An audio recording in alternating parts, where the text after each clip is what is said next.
life is interactional. Interactions proceed from the mind, they subsist on the mind, they also conclude and terminate in the mind. So all interactions are, primarily speaking, mind-born, mind-subsisting and mind-sustained. So any kind of a conflict with reference to any object situation, it really has its genesis in the mind. It is impossible to live in this world without conflicts.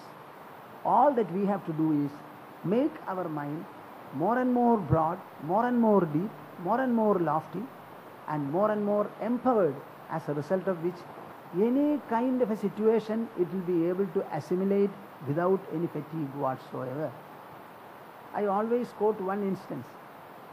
Not now, but a few years back, the philosophy with our family people was give birth to 12 children. What?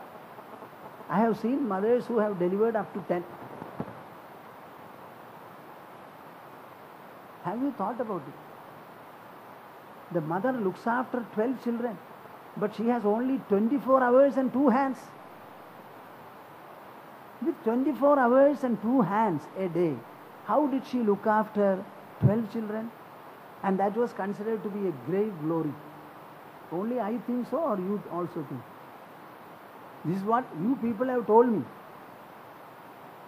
Now you tell me, this expansive motherhood, was it a bodily development or a mental development? Huh? Now with 2 children, our mothers are shrinking. Just see. You know, in such houses you will find 2 children will be always sick. They will be laid up with fever. The mother accepts that, now and then goes to them, gives them some kind of a medicine or this, that and all, and she will be carrying on with the other work. So don't set limits to the mind. According to me, sky is the limit. What? Mind can grow to any extent.